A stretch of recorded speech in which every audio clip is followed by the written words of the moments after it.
स्वागत है दोस्तों आपके अपने चैनल ऑन स्टडी क्लास पर। जैसा कि आप लोग एनसीईआरटी का जो सीरीज देख रहे हैं उसमें से ऑब्जेक्टिव का जो सीरीज स्टार्ट हुआ है उसमें आप लोग 9 क्वेश्चन तक देख चुके हैं, जिसमें से बचा हुआ क्वेश्चन आप लोगों को अभी होने वाला है। तो स्टार्ट करते हैं। तो आप लोग कहाँ पर थे? 9th पर थे। अब 10th नंबर क्वेश्चन जो 10वां है वो कहता है कि सहायक संधि को स्वीकार करने वाला शासक कौन था।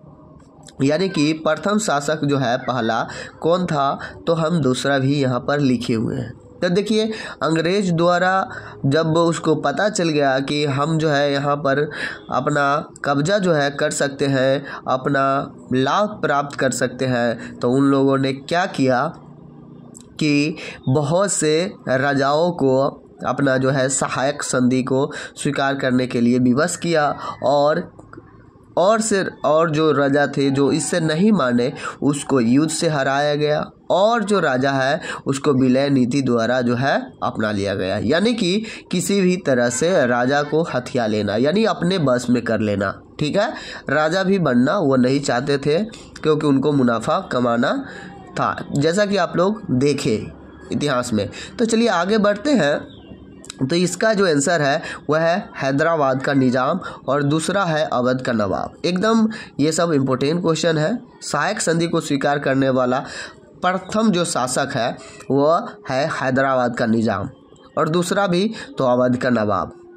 आगे बढ़िए। तो भारतीय शासकों को अपने राज्य में एक अंग्रेज अधिकारी भी रखना पड़ता था। उस अधिकारी को क्या कहा जाता था?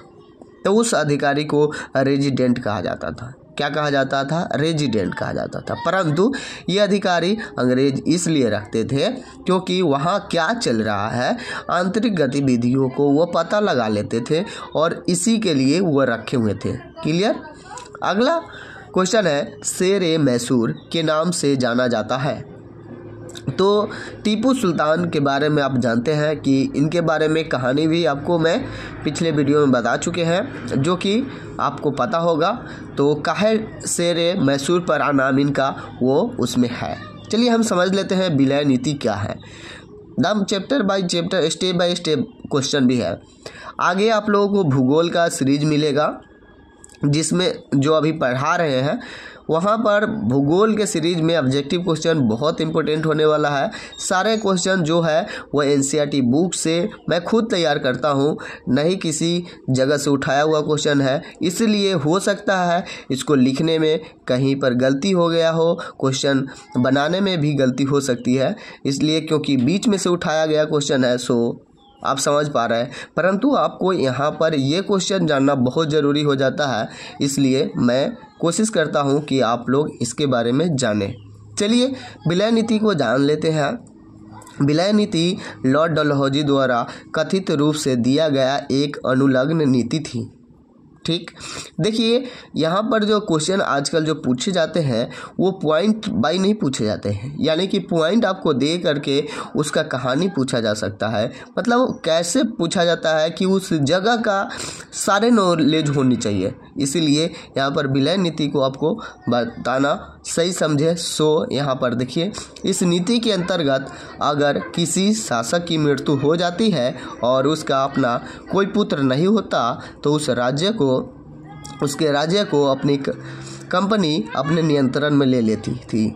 यानी कि ये भी एक उसकी चाल थी। किसकी? लॉर्ड डलहौजी। तो विलय नीति लाने वाला कौन थे? तो लॉर्ड डलहौजी। ठीक है, ये भी पूछा जाता है। ठीक, तो इस नीति के तहत जो है 1848 से लेकर के 1856 में लॉर्ड डलहौजी थे, जो कि भारत के गवर्नर थे, है ना, उस समय वो ईस्ट इंडिया कंपनी के। तो इनका जो विलय नीति का जो शिकार हुआ वो राज्य कौन कौन थे? तो उसमें है सतारा, संबलपुर, उदयपुर, नागपुर और झांसी, जो कि आपको पता है। आगे अगला जो क्वेश्चन है वो है पानीपत की तीसरी युद्ध 1761 ईस्वी में हुआ था, में किसकी हार हुई? तो इसमें जो है मराठे को जो है हार हुआ, फिर भी ये लोग तैयार थे, तो आगे भी आंदोलन चालू रहा। तो इस तरह से इसमें जो भी क्वेश्चन है वो इतना ही था।